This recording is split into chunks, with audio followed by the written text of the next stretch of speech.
জার্মানির ছোট্ট শহর হার্ৎসোগেনোরাকে ছিল দুই ভাই, আডলফ ডাসলার আডি আর রুডলফ ডাসলার রুডি।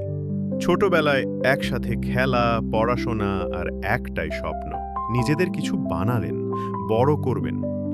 ১৯২৪ সালে তারা তৈরি করলেন ডাসলার ব্রাদার্স স্পোর্ট শু কোম্পানি। একজন ডিজাইন করতেন, আরেকজন বিক্রি করতেন। সিনেমার মতো পারফেক্ট জুটি।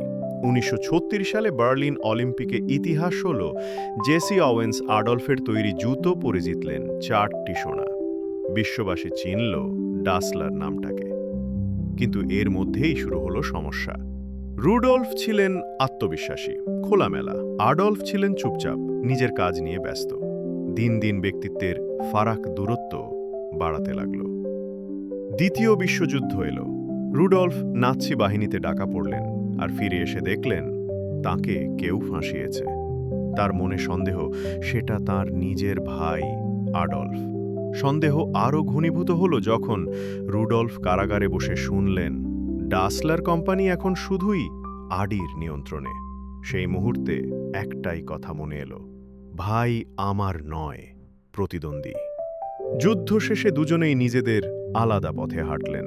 ১৯৪৮ সালে একে অপরের সঙ্গে সম্পর্ক ছিন্ন করে আলাদা কোম্পানি শুরু করলেন। আডলফ নিজের ডাকনাম আডি আর পদবি ডাসলার মিলে তৈরি করলেন অ্যাডিডাস। রুডলফ শুরুতে রাখলেন রুডা, পরে নাম বদলে করলেন পুমা।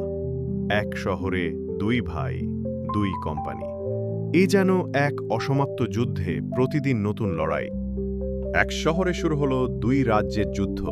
হার্ৎসোগেনোরা শহর ভাগ হয়ে গেল, একদিকে অ্যাডিডাস পরা মানুষ, অন্যদিকে পুমা। একই দোকানে দুই ব্র্যান্ড বিক্রি হতো না, একই পরিবারের লোকজন আলাদা ব্র্যান্ড পরলে কথা বলতো না। রুডলফ পেলেকে পুমা জুতো পরালেন, আর ঠিক সেই মুহূর্তে ক্যামেরা সামনে এনে বিশ্ব জয় করলেন। অন্যদিকে অ্যাডিডাস অলিম্পিক আর ফিফা বিশ্বকাপে আধিপত্য বিস্তার করল। দুই ভাই কথা বলা বন্ধ করলেন চিরতরে। কোনো মিটমাট নয়, কোনো ক্ষমা নয়, শুধুই প্রতিযোগিতা আর অহংকার। এই যুদ্ধ চলল মৃত্যুর পরেও। দুজনকে একই কবরস্থানে দাফন করা হলেও রাখা হয় একেবারে বিপরীত দিকে। তারা মরেও একসাথে থাকতে চাইলেন না। তবে পৃথিবী তো এক জায়গায় থেমে থাকে না। ২০০৯ সালে দুই ব্র্যান্ডের কর্মীরা একসঙ্গে একটি প্রীতি ফুটবল ম্যাচ খেললেন। এটাই ছিল প্রথমবার দুই পক্ষ মুখোমুখি নয়, পাশে পাশে।